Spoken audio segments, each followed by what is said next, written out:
I love how you guys are already saying hello to each other this morning. Good morning, everyone. All right, I'm running a little bit behind here today. Shocker.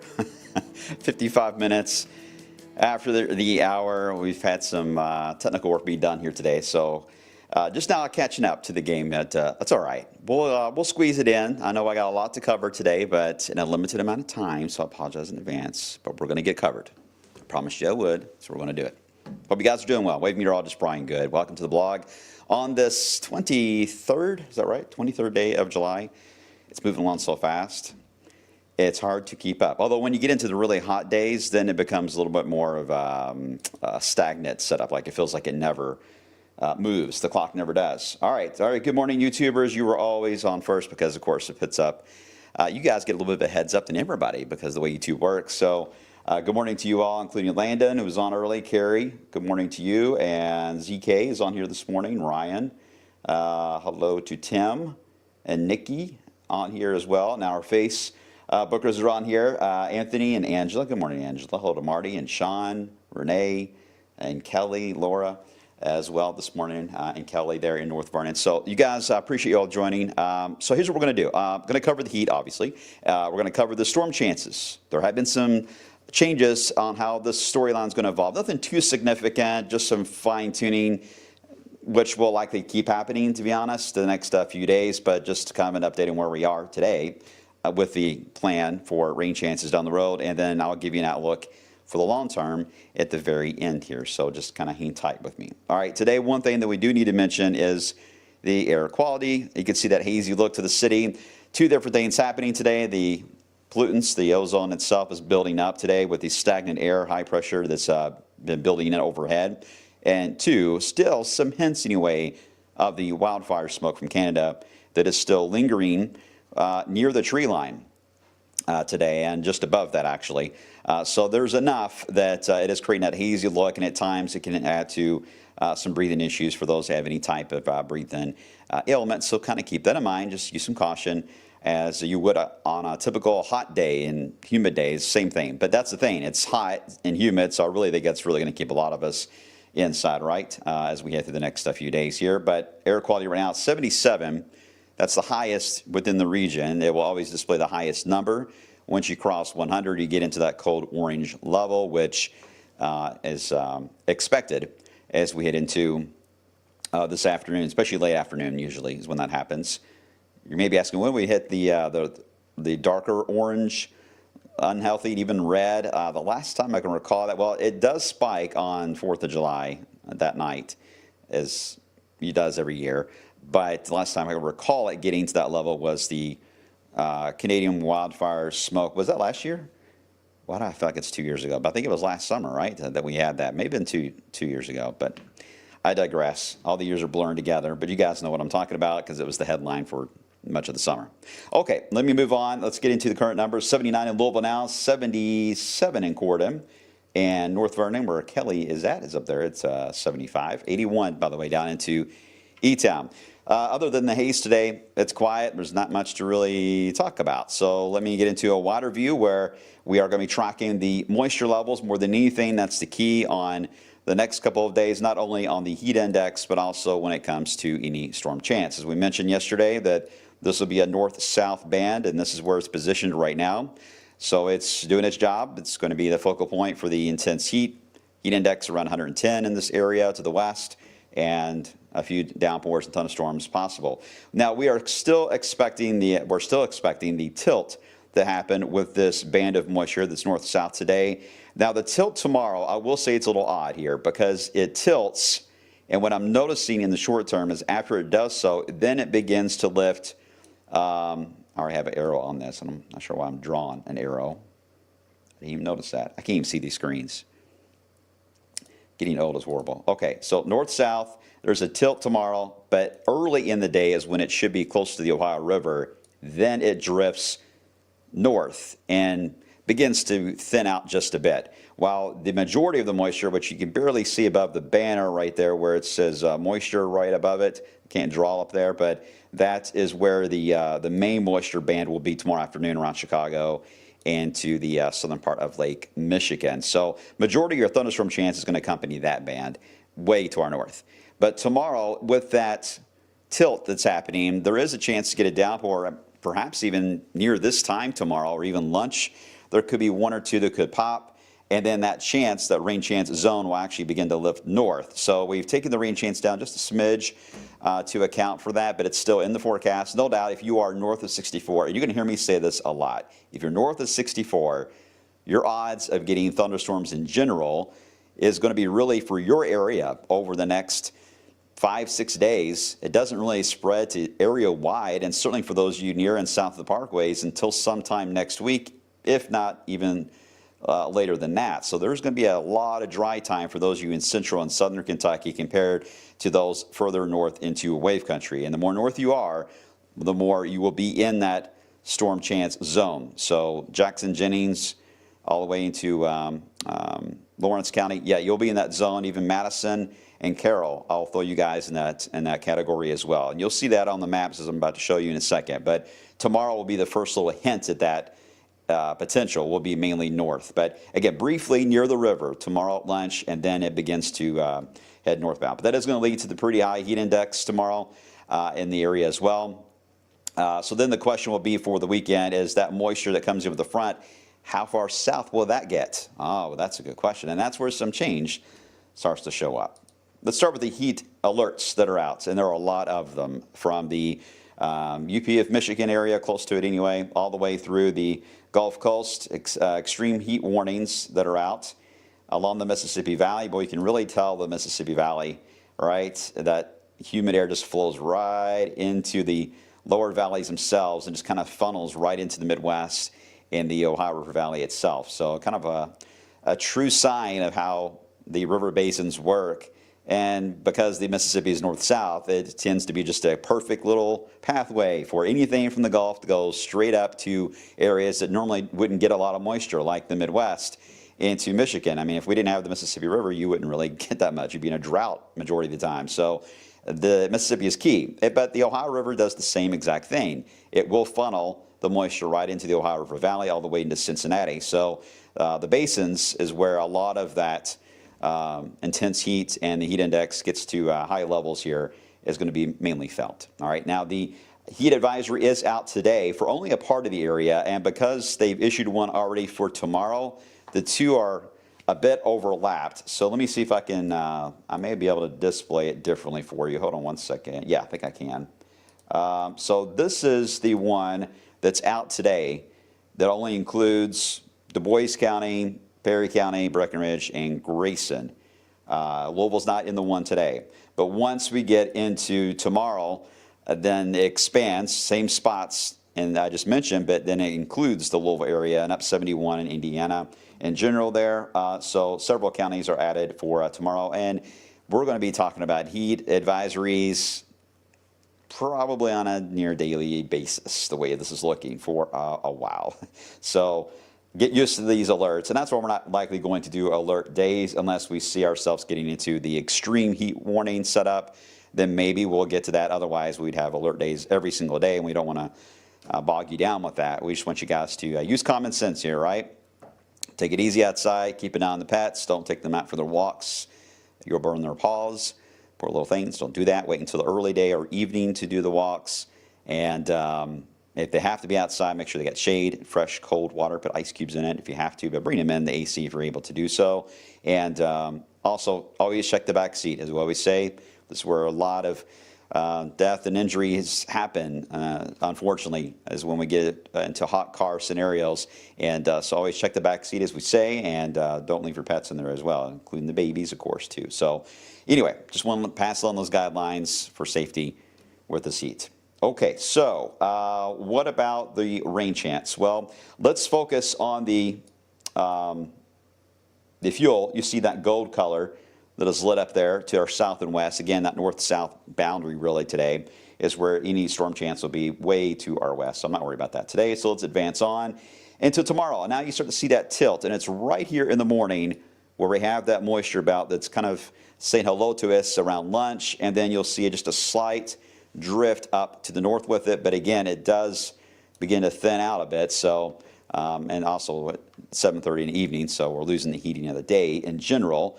But still, keep in mind that if we're getting any storm chance around the city of Louisville, and I think it's going to be a common thing every day, the city of Louisville, by the way, and the heat island effect is going to be a thorn in our side. There will be a chance for a thunderstorm almost on a daily basis because of the heat island, and with the wind flow coming in from the west-southwest, areas most at risk for a heat island thunderstorm: Clark County, eastern, northeastern Jefferson County, Oldham, and maybe even Trimble. You'll be at risk if there's anything in the heat island that pops. It will just drift slowly toward you. Don't see much action going west of the city or southwest, so it's our north and northeast sections that would run into that potential. Otherwise, as far as anything more organized, the chances are relatively low as we get into Thursday. And even on Friday, the front, it gets so close to us. Look at that. There it is, sliding down toward I-70.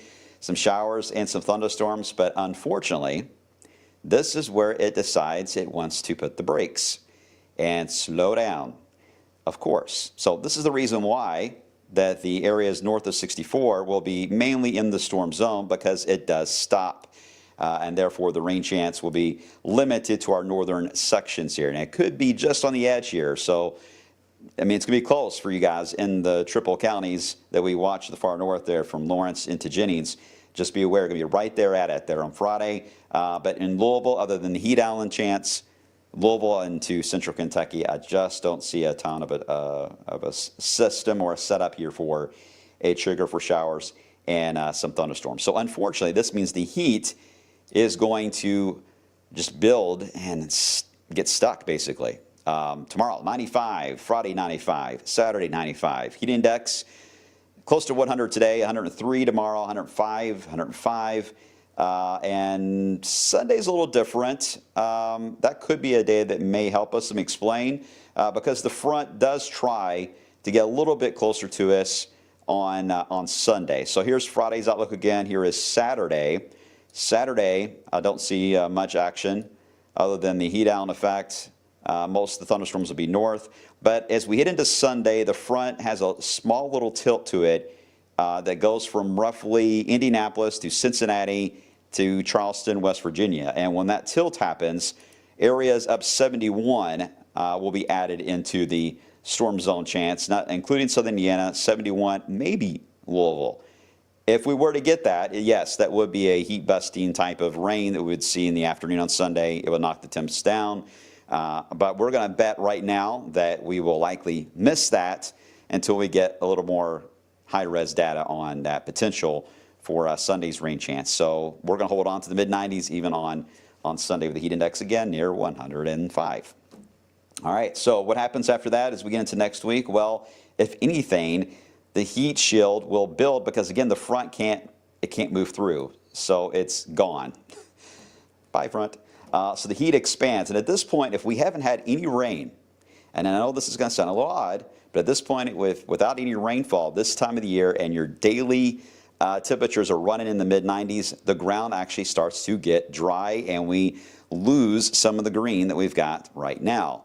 And therefore, your temperatures have a chance to start to increase. So we will account for a modest jump into the mid-90s, a little bit higher range of that, getting close to the upper 90s for next week. I will say some of the raw numbers I'm seeing on the modeling is averaging, and this is including the euro, about a 100 to 101 for next week. And these are actual temperatures. Now, we hit 100 for a few days last year. You may not remember that. It was the end of August, but we did it. Right now, but we were in a drought, all right? So the dry ground is crucial on getting to 100. I don't think I've ever seen a wet pattern situation where the actual temperatures hit 100 with a wet ground. 96, maybe 97 is, I think, is the max I've ever seen. Heat index, absolutely, yeah, that'll get up there. But the actual numbers, a little tougher for that to do with a lot of humidity. But as we, again, dry things out, we get a little closer to that upper range for next week. Now, here's one thing it's worth mentioning. If we get into Monday, Tuesday especially, with this growing heat shield, we will be indeed in the ring of fire. So we need to pay attention for any chance for an MCS or a complex of storms that will form in the Midwest and then dive south and east. The angle of the wind flow aloft will determine what that angle really will be too. But at the moment, Tuesday stands out as the greatest chance. The Euro shows it developing late Monday night, early Tuesday, but it does try to fade it out before it gets here. But I think we still need to monitor the risk that there could be an MCS or a complex of storms that will do a dive similar to this fashion as we head into, actually let me redraw that. It will dive south and actually turn a little bit to the southwest as it gets closer to us. But either way, that will be Tuesday the way it's looking right now. So yeah, maybe some relief from the heat with that idea, but that would be a strong complex of storms. So it would be a wind damage threat. So not exactly a huge plus on that one. Once that passes by, then it's we got to wait for another front. We're just sitting here waiting. So we'll just keep the 90s going and going and going and going until finally a front shows up at the end of next week that should be able to push the high humidity and the heat to the south. The Euro, as you see here, is a little slower at the front compared to yesterday, but all the other higher res, or not the high res, but a lot of the long-term modeling for next week indeed pushes it through on Friday. But we'll account for maybe morning rain and mainly south Friday, but I still see some relief coming our way in terms of the heat for next weekend. It's still showing up. It hasn't gone away yet. I'm hoping it doesn't. Here's the CSU, severe risk. I'm going to zoom in on that so you guys can see it. Yeah, there's the front risk for the upcoming weekend. And the northeast side, I mean, look at that Saturday into Sunday. It really shows why that keeps popping up. It really does show the angle there, right? That little bit of a tilt for the 71 corridor I talked about this weekend. Does it quite well, actually. But next week, there's the hint of the MCS right there. It actually sniffs it out. Mainly northeast of Louisville, but it does sniff out that chance that something could dive down and provide for a severe risk for Tuesday. And then you kind of see how the front begins to settle a little more to the south there. All right, let me get right into the 10-day. I'm having to zoom along here fast. I'll get to your questions on the, so get them ready for the short-term aspect, and then I'll get into the long term here. All right, so here's the, yeah, it's a lovely 10-day. 94, 95, 95, 95, 95. Hey, 96, 96, 96, 93, and then 86 with improving weather on Friday to allow for what will feel like winter maybe next weekend. That's a long way off, so yeah, you guys know how this goes. There's a lot of wiggle room for change, but at least it's still there. I'm hanging tight on that idea. Okay, so what questions can I answer for you guys?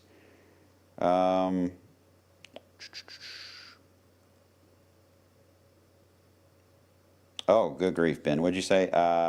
Aston Villa and Eintracht Frankfurt, is that right?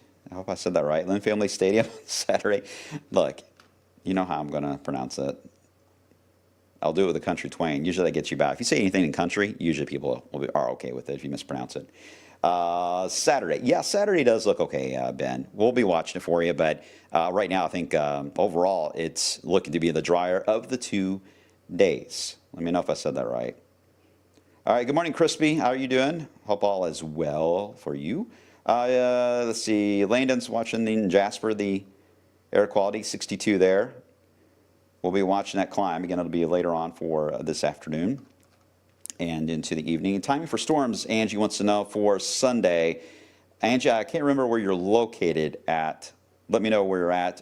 If the timing on Sunday would be just the heat of the day type of time period. So anytime after noon, you're going to run into storms developing up 71 and into southern Indiana, kind of diving to the south and east. But right now, I don't see anything overly strong, but anytime you get intense heat, you got to be aware of that potential for downburst winds, a lot of lightning, that kind of stuff. But it's only just a small section of our area the way it's looking for now. Jacob, what's the heat index for Saturday? It will not change, Jacob. If you avoid thunderstorms, you will be around 105 for that heat index on a daily basis. If you get thunderstorms, even if they're close by, you can at least get the clouds from them. That helps. Now, we're not expecting thunderstorms to our south and west. Now, the benefit to that would have been the blow-off clouds would have at least created an overcast sky for us, even if we didn't get the rain, and kept us relatively somewhat cooler. But all the thunderstorms would be north, so there's nothing to come in to protect us. So it's full-on heat and sun for a majority of the area. And if you get thunderstorms, obviously you'll be cooler. But if you avoid them, not a lot is really gonna change there. I'm sorry. Landtrack, okay. Eintrack. All right, thank you, Ben. Ben always knows how to catch me off guard. He knows what he's doing. Any cooler weather? Yeah, Brandon, coming up next weekend. Let's see. I need to cool down with the fan. Yeah, I get you. Ryan's already wanting to know, what's August look like? So, okay. Well, type 3 if you're ready. If you're ready for August and long-term outlook, I'll get to it. Otherwise, let me know if you have any other questions before I move on here. It's 15 after 10, so again, don't have a ton of time. I think it's pretty self-explanatory, right? I think this is pretty boring for a meteorologist, to be honest, because it's just daily heat coming our way. But no alert days, Nikki. No, I'm happy to. The only change, again, would be if we saw an extreme heat warning. That could change things up. Otherwise, it would be all short-term stuff if we had a severe risk or a thunderstorm potential. And while Sunday is there on the charts, Tuesday does stand out for a complex of storms. So Tuesday, that one's close, but it's way early. It's a week away, so got time. All right, everyone's ready. So let's get to it. I'm going to start off with a couple of maps here to show you all that I pulled.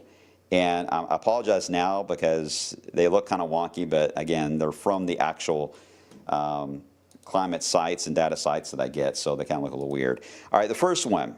This is a temperature outlook from, this is a high-res, or I shouldn't say high-res, actually. This is a European ensemble for long-term.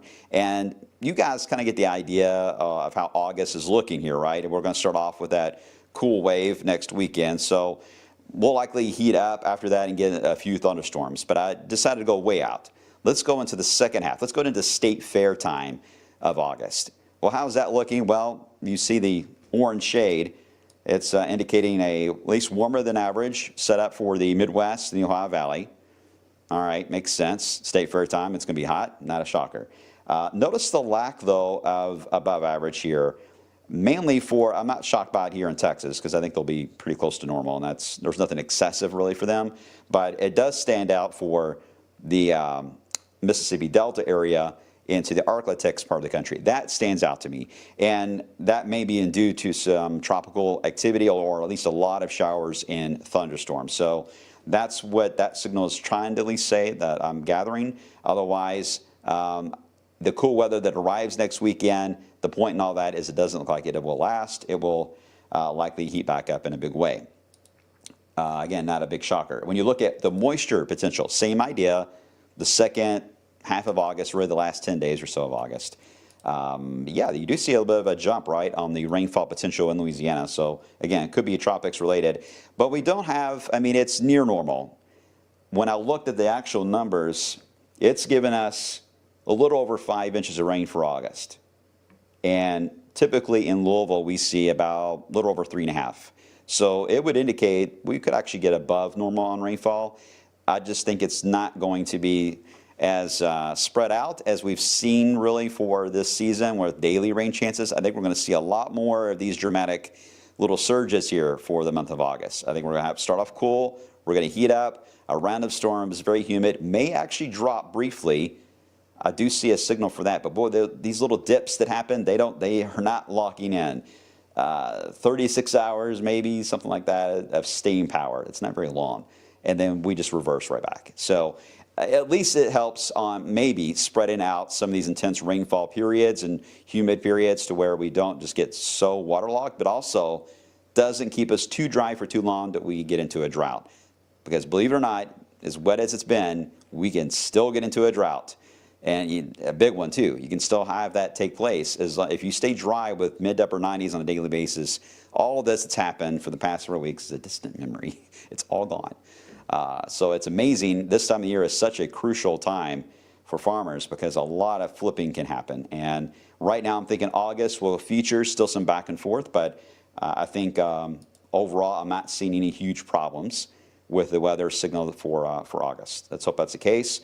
One thing that's worth mentioning is that the tropics, while they've been very, very quiet, do have a chance to fire back up here, especially for areas around the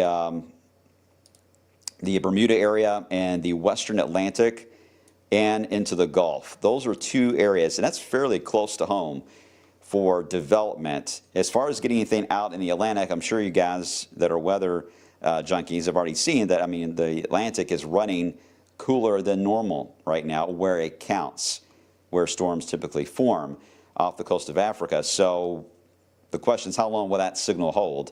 And there's a lot of debate right now when that will flip.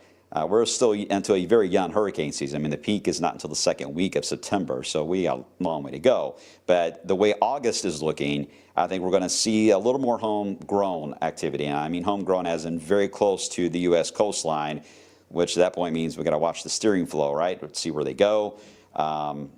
Anytime you get into the Gulf, you always got to watch that for our impacts. If they form out here, typically they're going to curve. They either will be a threat for the far eastern United States or just the Bahamas or Bermuda, and then become what we call fish storms in turn.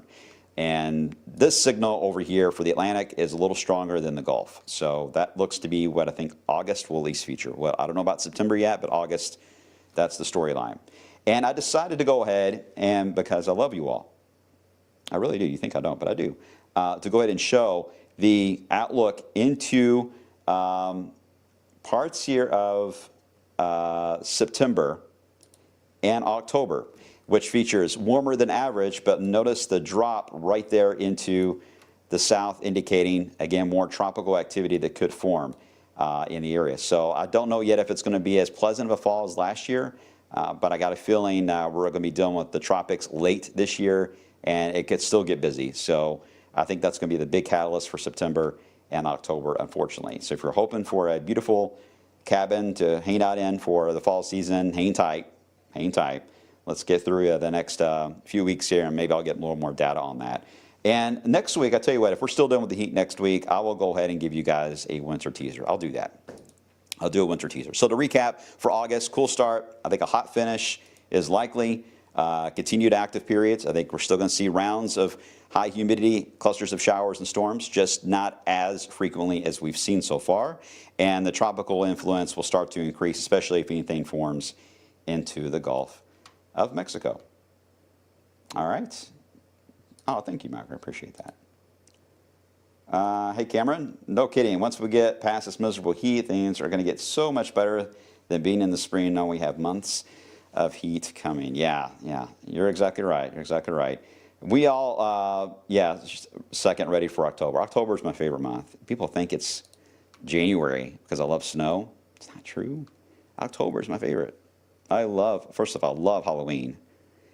The movies, and I'm a Michael Myers fanatic. It's a little scary, actually. My friends think they're a little worried about me, Let's put it that way. But I love Halloween. I love haunted houses, the corn mazes. Yeah, I love all that stuff. But the weather usually is really, really nice as well. But I love snow, but I love October too. Adam, what's the derecho chance? Oh, Adam, you're putting me on the spot here, man. Derechos, you can't forecast derechos, unfortunately. Derechos are kind of like a tornado rating of EF2, EF3. They are rated that way after the effect. People always will try to say that, and that's becoming a trend I've noticed on social media. People are trying to forecast derechos, but I've never seen that before in my career until social media has started becoming a hot topic and hot place now to post stuff like that. So we don't know that, Adam. But I do think complexes of storms, you bet, that's something we'll be watching. Carrie, I've noticed people are always waiting for the next weather instead of enjoying the weather we are having, unless they're not enjoying the weather we are having, Carrie. So it's kind of mixed opinions on that. I think we were in the 70s right now. I don't know if anyone would be complaining.